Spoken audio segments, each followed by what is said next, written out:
Masih di Kompas Siang, Saudara, polisi masih menyelidiki penyebab kematian dosen Universitas 17 Agustus Untak Semarang di sebuah kamar kostel. Gelar perkara akan dilakukan untuk menentukan ada tidaknya unsur pidana di kasus kematian dosen Levi.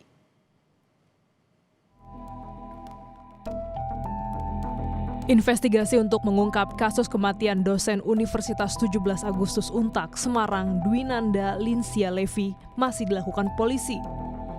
Namun proses penyelidikan ini menyisakan tanda tanya bagi kuasa keluarga korban yang menganggap kematian korban sangat janggal. Keluarga korban melalui kuasa hukum mempertanyakan mengapa seorang perwira menengah Polri berinisial AKBPB yang diduga di dalam kamar kostel yang sama dengan korban saat kejadian hanya dijerat pasal kelalaian.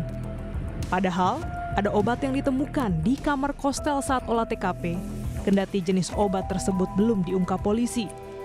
Karena itu, Senin pagi, kuasa hukum korban akan ke Polda Jawa Tengah untuk menanyakan jenis obat tersebut.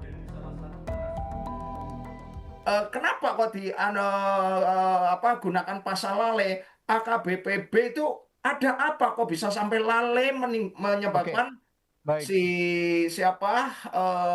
Dr. Levi meninggal dunia? Kami malah tambah bertanya lagi. Besok pagi Senin saya akan ke Polda Jawa Tengah untuk menanyakan obat itu obat apa? Apakah obat perangsang, apakah obat pelangsing, atau obat penguat, atau obat untuk mempercantik dan sebagainya. Saya belum tahu. Jadi, makanya ini harus kami desak ya supaya terungkap. Oke, jadi polisi sampai saat ini belum mengungkap juga jenis obat-obatan apa itu kepada keluarga, belum diungkap ya? Belum karena baik. baru mau dicek di lab 4 ya, laboratorium forensik. Di sisi lain, Komisi Kepolisian Nasional atau Kompolnas terus mendorong Polda Jawa Tengah untuk secara paralel menelusuri adanya tindakan pidana dalam peristiwa tewasnya dosen Untak di kamar kostel. Sembari dugaan pelanggaran etik juga tetap diproses. Sampai sejauh ini untuk itu masih dalam pendalaman penyidik untuk kaitannya dengan ada peristiwa pidana atau tidak. Sementara yang pertama saya sampaikan ini proses yang sudah maraton penyelidikan dugaan pelanggaran kode etiknya terhadap terduga pelanggar terkait dengan korban yang meninggal dunia itu kan masih dalam proses pendalaman penyelidik Polda. Sementara itu, psikolog forensik Reza Indragiri menjelaskan penentuan penyebab kematian tidak bisa dilakukan berdasarkan dugaan semata.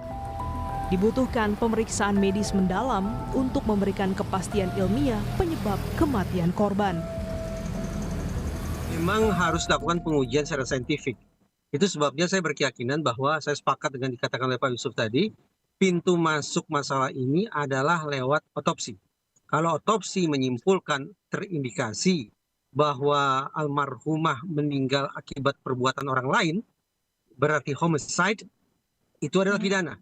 Karena itu adalah pidana, maka sudah barang tentu perlu dilakukan investigasi mendalam untuk mengetahui siapa orang yang mengakibatkan almarhumah kehilangan nyawa.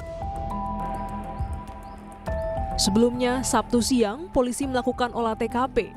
Polda Jawa Tengah menerjunkan tim forensik ke lokasi kejadian.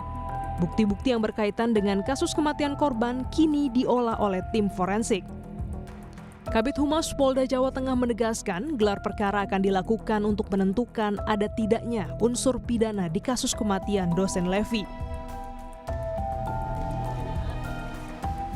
Dan diharapkan dari proses penyelidikan yang dilakukan oleh penyidik, nanti pada saat gelar perkara akan dilakukan pemaparan lini masa kronologis dari kejadian tersebut.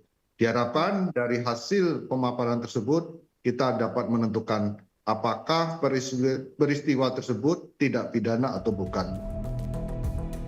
Selain melakukan olah TKP lanjutan dan mengumpulkan bukti-bukti, hingga kini polisi juga telah memeriksa 3 orang saksi untuk mengungkap kasus ini.